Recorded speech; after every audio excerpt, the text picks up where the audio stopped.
मतलब कि उसकी क़ुव्वत के हवाले से अगर आप देखें और उसको नोट करें तो वो फ़िरोज़ा पत्थर वैसे तो बहुत ही अक्सीर है। फ़िरोज़ा के बारे में मैं पहले पढ़ के सुना देता हूँ बड़े शाह जी की बुक से, और फिर मैं बताता हूँ कि जो दाने आए हैं उनमें चक्कर क्या है। और आज एक डायलॉग भी आया है, उस पर भी बाद में लफंटाबाजी बाद में, पहले ये कर लूँ क्योंकि फिर मैं बताता हूँ, क्योंकि कल मैंने चेक किए हैं कुछ दाने, तो कल हुआ क्या है तो वो मैं बताऊँगा। लेकिन पहले बड़े शाह जी की ये बुक है,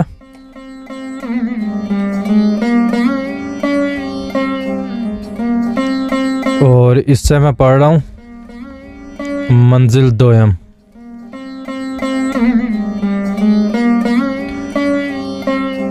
फ़िरोज़ा ये बहुत मशहूर पत्थर है। संस्कृत में पैराज और फ़ारसी में फ़िरोज़ा कहते हैं। इस पर तेज़ाब असर नहीं करता, आग में पिघलता भी नहीं, सिर्फ रंगत तब्दील हो जाती है। इस पत्थर के फ़वाइद ज़्यादा और नुकसान कम हैं। सांप और बिच्छू फ़िरोज़ा से भागते हैं। मुफलिसी और मोहताजी दूर करता है। किसी हादसे से कबल अज़ वक्त आगाही देता है और फ़ौरन चटक जाता है। चटके हुए फ़िरोज़ा को फ़ौरन उतार देना चाहिए, ये हर आदमी के लिए फ़ायदेमंद है।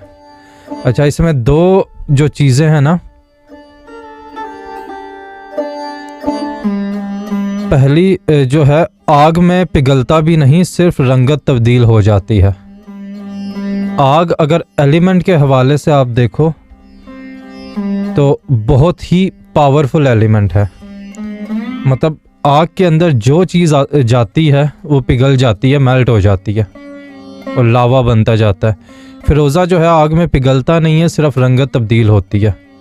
तो ये फ़िरोज़ा भी ज़ाहिरी बात है ज़मीन से निकली हुई चीज़ है, लेकिन इसकी क़ुव्वत का अंदाज़ा इस स्टेटमेंट से लगाया जा सकता है। और दूसरी चीज़ जो है, किसी हादसे से कबल अज़ वक्त आगाही कर देता है और फ़ौरन चटक जाता है।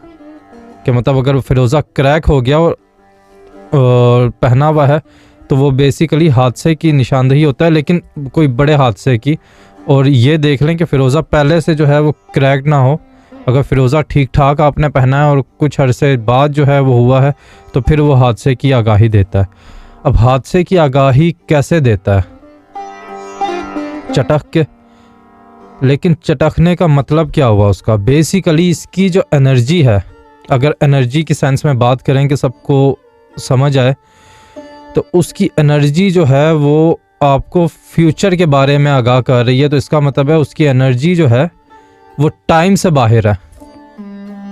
वो पास्ट प्रेजेंट फ्यूचर के जो रिस्ट्रिक्शंस हैं टाइम की, जो इस डायमेंशन की रिस्ट्रिक्शन है, क्योंकि इस डायरेक्शन में हाइट है, वेट है, लेंथ है और टाइम है। ठीक, फ़िरोज़ा जो है वो टाइम से बाहर है उसकी एनर्जी जो है, तो इसलिए वो आगे का भी जो है वो आपको पहले बता देता है। तो इससे अंदाज़ा लगाया जा सकता है इसकी पावर का। ठीक, और रही बात कल के फ़िरोज़ा की, जो कल मैंने चेक किए हैं, कुछ दाने जो आए हैं दुबई से आए हैं शाह साहब से, और वो कल मैंने रिसीव किए हैं। वो एक एक दाना जो है ना, एक एक दाना अपने आप में एक पावर था, उसकी एक अजीब ही चक्कर था। वो दाना मैंने जैसे ही पैकेट से निकाले हैं, टेबल पे रखे हैं, पूरा कमरा जो है वो सुन हो गया। सुन का मतलब कोई आवाज़ नहीं, कोई चहल पहल नहीं, कोई किसी किस्म की एनर्जी की मूवमेंट नहीं, बिल्कुल साइलेंस। और फिर आहिस्ता आहिस्ता जो है वो मतलब कि पता लगना शुरू हुआ है कि वाकई कि कोई चीज़ है। मतलब कि ओवरराइड कर दिया था उसने पूरे एनवायरनमेंट को, पूरे माहौल को। फ़िरोज़ा जो है बेसिकली आपकी किस्मत जो है ना उसको ओवरराइड करता है। मतलब कि अगर फ़िरोज़ा आपने पहना है, फ़िरोज़ा से पहले आपकी एक टाइमलाइन चल रही है। ठीक, उस टाइमलाइन में फॉर एग्ज़ाम्पल लारेब है। ठीक है, वो ये है कि वो लफंटर बाजी कर रही है अगले पूरा एक वीक चैट के अंदर। फ़िरोज़ा पहनने से ये होगा कि चैट के अलावा वो फेसबुक ग्रुप में भी जाके लफंटरबाजी करने का उसे मौके मिलने लग जाएंगे। ठीक, ये तो थी एक नॉर्मल सी एग्जांपल, लेकिन सीरियस बेस पे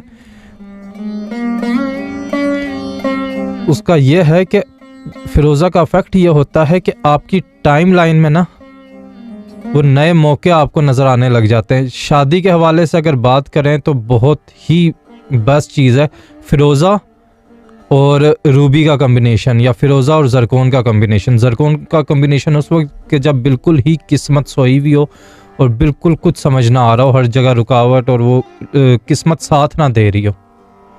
अगर किस्मत साथ ना दे रही हो तो फिर ज़रकोन और फिरोज़ा का कम्बिनेशन पहना जाता है।